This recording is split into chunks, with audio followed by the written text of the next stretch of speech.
Hey, welcome back to my channel, IndieAuthor Jill, and today we are looking at Secrets and Stardust by Jeannin Counts, and I enjoyed the story. It kept me. It was a page turner. It kept me going, but kids, what I don't understand is why does the main character in these fantasy stories always have to be someone who, like, everybody is keeping something from them, and it's always like, hey, we're we're trying to protect you, but it's like you could have done that. Like, that would have been an easier done if you'd have just told me what you were protecting me from. You get this a lot with fantasies. There's they're not what they thought they were, and there's always some kind of secret. So like Iyanna, she wants to be a healer like her grandmother, and I do love the way it starts out. It starts out with Iyanna um in her own home, and she lives next door to her grandmother, who is teaching her to be a healer, and she is working on a potion and everything. Um, but her grandmother calls her over because one of the village's women is going into labor, and so the she runs over. This is how we open, is seeing Iyanna and her grandmother running to the house to help deliver a baby, and they're giving her different things, potions that will help with the pain, some that will help with the. Sometimes it's a small sleeping draught that works for only like 15 minutes, just long enough to get the body to relax so that they can help with the delivery or whatever. Um, and the baby is born perfectly healthy. Um, and I just love this kind of setup because it tells you a lot about who Iyana and her grandmother are. They are the village healers. They are the people that everyone comes to. They are um, caring and empathetic and compassionate. Um, and I like that. And like grandma is can be a bit strict. You know, uh, but she's not strict because of um she's not strict because she's mean or overbearing or anything. That she has a playful side in the very first chapter. She's kind of she gets serious when she has to be serious, but then she's kind of teasing and a counsel to Iyanna, which I really liked. It really gives you a solid foundation of what their relationship is, and then you get back. The whole ordeal is over. They get back home and they're ready to turn in for the night. And Iyanna is leaning out her window, looking up at the stars, and her grandmother says, "Stop staring at the stars." And nobody ever explains to her why she should not stare at the stars. It's just don't do it. And again, this comes down to a big issue of they don't tell Iyanna that they're holding a secret back from her, and it's that she is an Azita, which is a powerful. It's a magic bearer born once every generation, which is you're sitting there like, okay, you read the back thing and you're like, a magic bearer, but then you get into the story and she's already learning magic, and there's a blessing that she can get for uh to make her imbue her potions to make them stronger and make them actually heal, and they're not just these herbal concoctions. Like, they'll do the trick, but they're stronger when she is able to imbue them with magic, which she will not get the blessing of until she's ready. But um, they turn in for the night, and then it goes into the next chapter where you have Emmeric, and Emmeric is laying on the dunes with his best bud, and they're sitting there looking over the city, and Emmeric makes a very valid point. He's like, what are we even doing here? And as they're looking, you realize they're not looking over the city just because over this small tiny village just for shiggles. They're not just travelers. They're soldiers in the Imperial Army, and the village belongs to a kingdom that is not in their empire. And they start talking about how they're going to attack the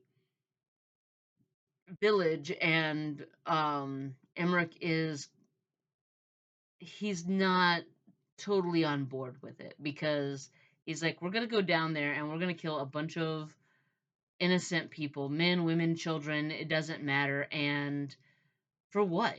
It's an isolated village that is out in the middle of nowhere, and they're told that the emperor wants the village because of it potentially being a um, like a necessary strategically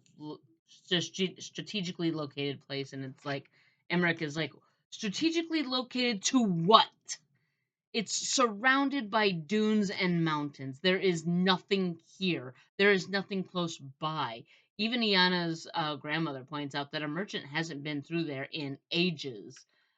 They're running out of glass bottles because they just don't have any. The merchants haven't been coming through with any more glass bottles, and so Emmerich is already starting to question these raids, and so he and his buddy return back to the king or the prince Zane and tell him, hey, there's no guards, there's no post, there's no protection whatsoever. Everybody's going to sleep, And Zane's like, great, let's go ahead and attack it and get the heck out of here. I'm tired of being here, you know. And so they go into the town, and Emmerich is looking around, and some of the soldiers are kind of laughing and joking and kidding around with each other. And his friend realizes, okay, your heart's not in this, and I understand that, but you need to get your head in the game because if we don't follow orders, it's us that gets uh the hurting end of the sword, not them. So, you know, either you suck it up and do your job, or somebody else will do the job and they'll get killed anyway, and then we're on the spike as well. So, you know, and Emmerich kind of starts wondering how many others are actually okay with this, or and how many are like him that are like, maybe this isn't correct. But he doesn't have a whole lot of time to think about that because they're going into battle. Um, and it's not much of a battle, like at all. They charge into the town, and people come out of their houses first out of curiosity of what in the world is going on. What's all that noise? We don't have any action around here. And they see they're under attack for some reason, and they react as you would. They try to defend their village with shovels and rakes and whatever farm tools they have. And they're going against highly trained soldiers with swords and arrows and whatnot. And um, a woman with black hair, Iyana, steps out, and she locks eyes with him, and then she looks up and starts screaming at the sky. Well, he doesn't hear what she's saying. He just knows she's saying something because her mouth is moving. And then all of a sudden, this blaze of light comes down and just pretty much uh, turns the tide, as it were. Uh, it goes from the village had no chance to now the army had no chance. And the other thing, like, there's not, I don't usually, I make a lot of allowances for fantasies just because fantasy, anything can happen, everything is okay. um no rules. I am fine with every rule being thrown out the door when it comes to fantasy, even general fiction half the time, just because it's fiction. This is your world as an author. You play with it as much as you want and do whatever you want. I am fine with that. Um the hidden identity thing is, like I said, it gets a bit cliched after you read it for I've read so many of these fantasies, and it's one of those you start recognizing, okay, this is kind of a trope thing. Um and like I said, Iyanna's identity is a lie, or at least completely incomplete. And her healing ability is like the surface of what she can do, compared to what being a Nazita means. And uh throughout the book they do find out what um what the history of Azitas are and why they only appear once a generation. There is a connection between the humans and the stars, and this is what happens when Iyanna calls for help. A star, in the form of Altair, comes down, and the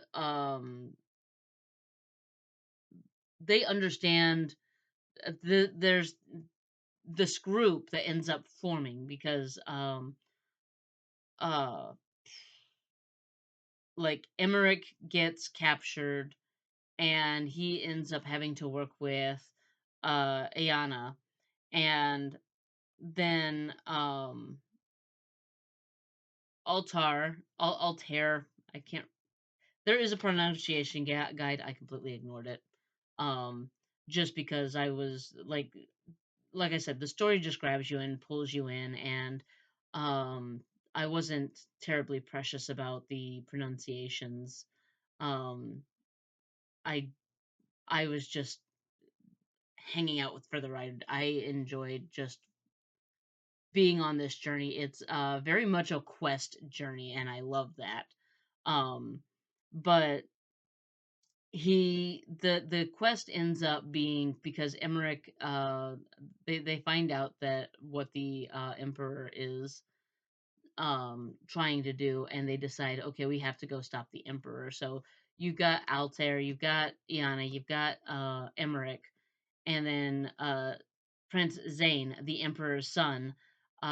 What I liked about the introduction of Zane is he's introduced as being the prince that's leading this attack, and he's all on board. He seems to be completely on board with his father's plans of take over the um, kingdom, this town, these towns that his father has picked out. And then as they're going on this quest, Zane joins them, and he's like, he seems to make this shift of, hey, actually, I am as much a pawn as you guys are, and I also want to stop my tyrannical father. So if you guys are going and you're going against him, I'm coming too, because one, I know the palace and the guards and everything. I'm your best bet of getting to the emperor, and we can all stop him together and bring in a new empire that is better than the one that's, you know, running now. So um you get the feeling that somebody is not entirely, as you're going through, you're like, you want to believe these four have formed a found family situation. And they it even says, um a captured foe, a fallen star, a forsaken prince, will they succeed before one betrays the others? And so it makes you feel like one of them is going to betray the others. And as you go along, you're like, but I don't want them to. I want them to be like, you know, you want them to be these, you want that found family, so you're like, if you read the whole, back of the book, you get an idea of what to expect. um but it doesn't, it gives you everything you need to know going into the story to let you know what you may or may not, whether or not you're going to enjoy the story.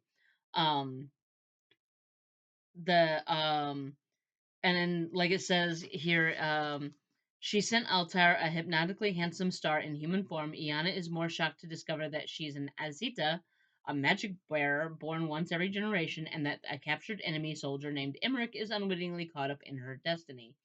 And you find out that that is like I said, it gives you enough information to get you, okay, I know what the story is about, I know what I'm getting into, but it doesn't give you enough to like spoil anything. And everything is like, oh, there's so much more to it than that. So yeah, Emmerich um actually is kind of like a wand for Iyanna, in the same way in some magic, in some magic systems, you'll have like wizards or sorcerers or whatever that have a wand. Like in Wicked, Elsa is given a wand to channel her magic through. Emmerich is the conduit, um, that um, he's the hang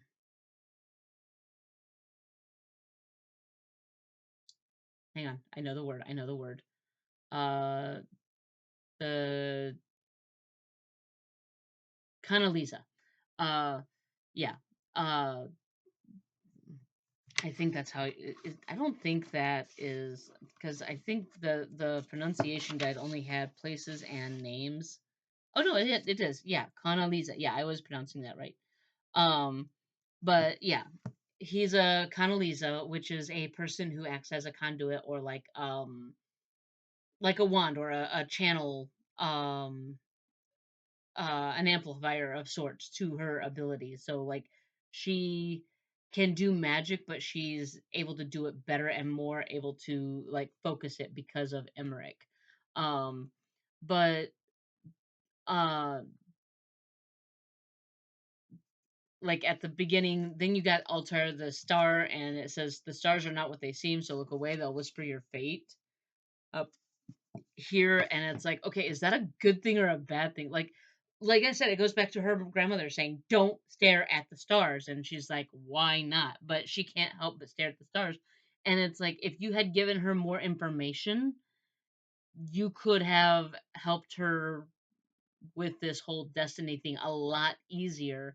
If like I feel like she would have given more information, she would have um been better prepared and whatnot. But at the same time, I also kind of understand why certain pieces of information gets held back from the our young protagonists because when you're raising a child up that has this like, okay, you're an Azita, when do you tell them? Because the way it comes off is that there's a lot of responsibility, there's a lot of danger attached to it. um Maybe a 5-year-old shouldn't be told this information because 5-year-olds are not great secret keepers, but I don't know, maybe 12, 13, 15, like, and that's where it gets tricky, is like at what point do you stop protecting the childhood and start protecting the person by giving them the information that they're going to need? Like she's going to find out someday. You know this. If there's an Azita born every generation and she knows one way or another she's going to find out that this is what she is, probably before adulthood when she's going around enjoying the company of male friends, is probably sometime before puberty or right around there, is probably before adulthood. Give her the information. And it's like even in Avatar, as soon as they know who the Avatar is, they immediately find the Avatar and say, okay, you're the Avatar, um we have to train you. And they start training as soon as they find the Avatar, they start training them. And like they're I feel like Avatar: The Last Airbender really understands this whole, let's not wait until it's too late to tell them what they are. As soon as we know, we need to start training them and working with them. And I feel like in a lot of cases, uh, and let's be honest, uh, if you told them what they were early on, like say you get meet them, like Iyana, you meet her when she's an adult living in her own home, and she's making her own potions and everything. Yes, if she knew by then that she was an Azita and whatnot, half of the plot just wouldn't happen. But um most of the plot probably wouldn't have happened because it never would have occurred to her to, maybe she would have been a little bit more reluctant to, do we actually call upon the stars to help during this attack? And who knows, she may have still made the same decision because there was just no way the village was going to be saved if they didn't. Um but maybe, um with the knowledge of her power, she may have been able to been training and working and figure that out a little bit faster, and maybe figure out a way that she could have protected her village better than if she had just, mm, you know made this impulsive decision of, oh, I'll call upon the stars, and like this giant comet basically crashes into the village and turns the tide. um but yeah, it's an interesting thought of, um what would be what would have been the result if she had known. And I think I like when the book gives you these questions of, okay, this is the story, but what if? And I think that's a sign of a good writer, is that they allow you to have those what if uh, conversations of, okay, well, what if she had known? Or what if she had known some of it? Or um, what if Emmeric had been born in the village and she had known about him? There's so many different what ifs. Um, but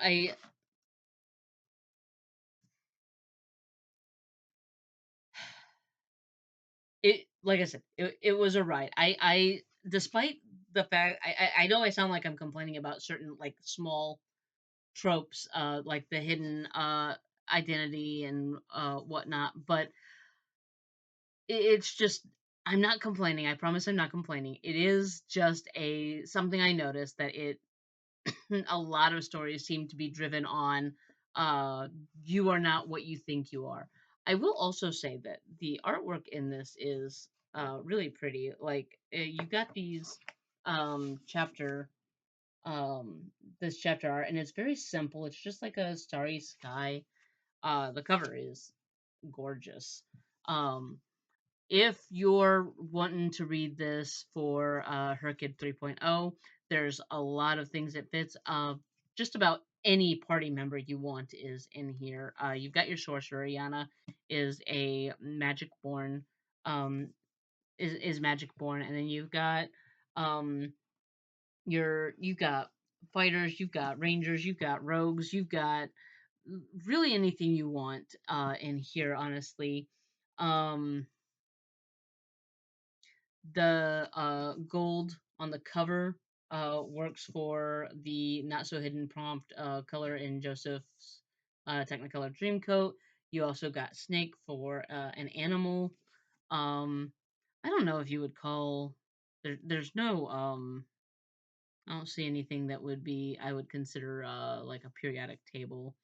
Um, you could use it for choose your curriculum, because like I said, it starts off with her talking about healing and whatnot, so you have a health class uh there. Or um I would not um use it for like traipsing across the region, since it's a fantasy world. Oh, which reminds me, talking about artwork, uh maps. I love I love it when a book has a map in here in it. Um But yeah, you get the Deadlands and the Asia Mountains, Athusia, the Athusian Empire, Nair Forest, Kingdom of Nair, Motha, Sea of Stars, Astoria. I think Astoria is where the story takes place, or Emothia. Anyway, yeah, because it's just a little tiny town, a little tiny village. Um, but yeah, like it was such an enjoyable read. I would absolutely recommend this, especially if you like the found family tropes, the hidden magical identities that, like I said, that has I realized that that is kind of become a bit of a trope itself. Um, um, chosen ones, a chosen one trope. It's definitely something in that lane. Um, strangers to lovers. There is a a romance in there. You've got um, you have a bit of a you've got this possible romance between um uh Emmeric and Iyana, because again they are magically bound, but they at first they don't like each other, so it's definitely kind of a it can be a enemy to lovers situation there. But they do end up growing to trust each other, and then you got Iana and Altair, um, and his connection is to her. He has a his own connection to her with like a destiny. Um, but oh yeah, the other thing that I have a issue with an issue with is in fantasy, like I said, the nice thing about um fantasy and fiction is that you can kind of throw the words uh you can throw the rules a little bit of the out the window and just kind of make the world your own, especially if you got a world like this where it's fantasy and um the world building goes only so far sometimes the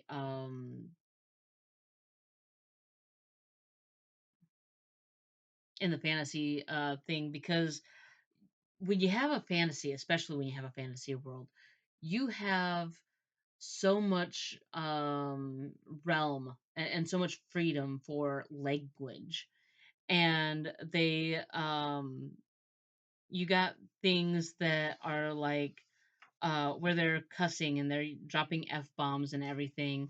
Um, and again, um, I'm not precious on the language. I don't care if there's cussing. That's not what I'm not bothered by um, cussing in the story. It's just what gets me is that it's a fantasy and they're using modern expletives instead of uh, taking the time to come up with your own. And one of the things, like, it's one of the things I really enjoyed about Black and Blue Widow is that they used their own language, and she had uh, Rihanna Rolness had created a language where there was expletives you know, and um but they use hell and the F word, and the F word gets thrown out a lot. Um and one of the things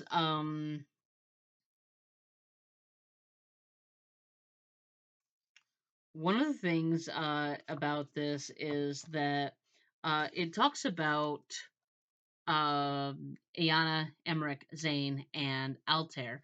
It doesn't mention Talon, who Talon is Emmeric's best friend, and he's along for the ride. And I love Talon so much because he there are times when he's like speaking sense, like he is kind of the goofy comic relief a lot of the times, but then he's like the one that makes, like I said, makes the most sense. Like when Zane is like, "Why are we here?" and he's like, "Because we're ordered to. It doesn't matter." Like they say it's a strategically we need it for strategic reasons, and he's like, "Strategic to what? There's nothing here." And he's like, "We are not meant to ask questions. We are meant to take orders. That's what we do." And Talon is more than just his best friend, because Emmerich was orphaned when he was younger, and Talon's family took him in, and they became kind of like brothers.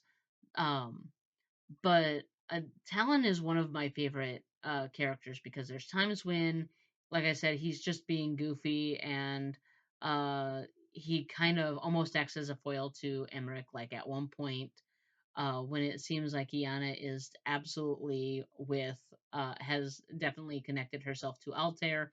Um, Kaz, one of their friends, is like, "What's with Emmeric?" And Talon's like, "He's in love with Iyanna," and she's like, and Emmeric's like, "Shut up, dude." And he's like, and Kaz is like, "Isn't she with Altair?" And he's like, "Yep."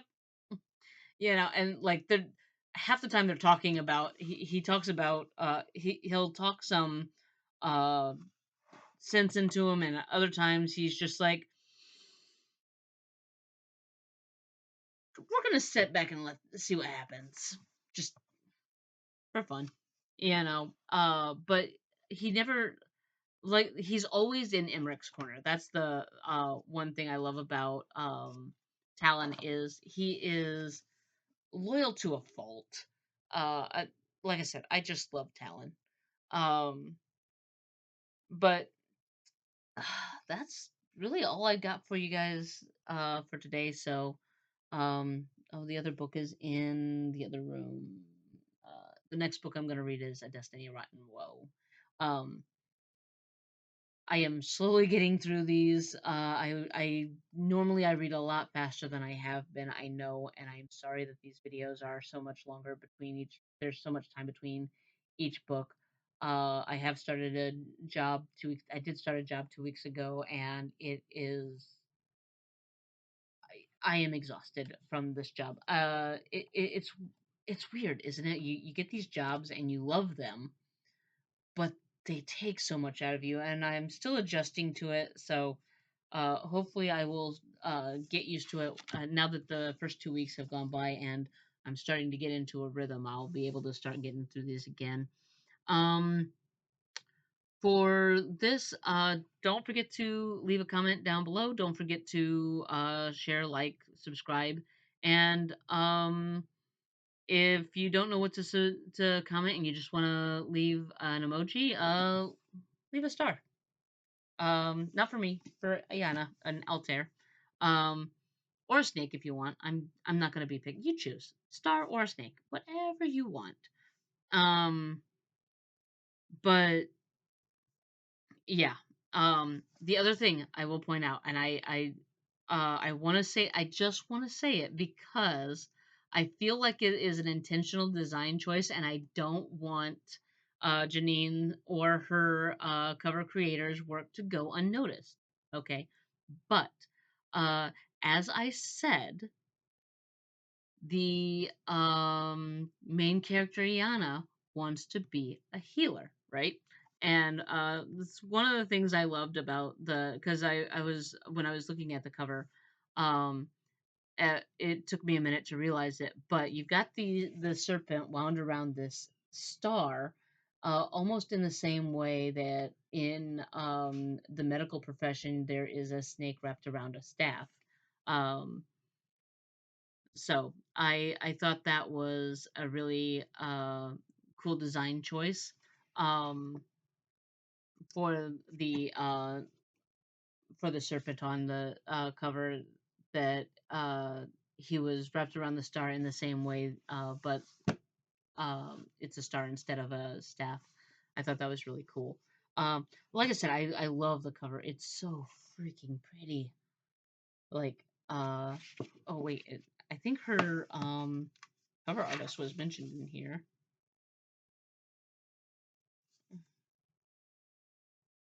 Yeah. Um. Oh, it was actually designed by a company called 100 Covers. But um, the chapter heading art was by Morgan Nielsen, and the scene break images were done by Jeannin Counts herself. And I'll show you see if I can find a scene break. Oh yeah, very simple bird uh, and snake design. Um, I liked I like that. I like that. Um, so yeah, like I said, I've rambled enough about this, and that seems to be, like I said, I'm working a lot. I'm getting tight. I get tired, and I just ramble about these books. But the books I'm reading are so good; they're worth rambling about. Ramble about them. Read them. Talk about them. Tell more people about them. They're good. So that's all I've got for you today. Um, I'm gonna go get some sleep, and then I'm gonna start on Destiny Rotten Woe. Bye.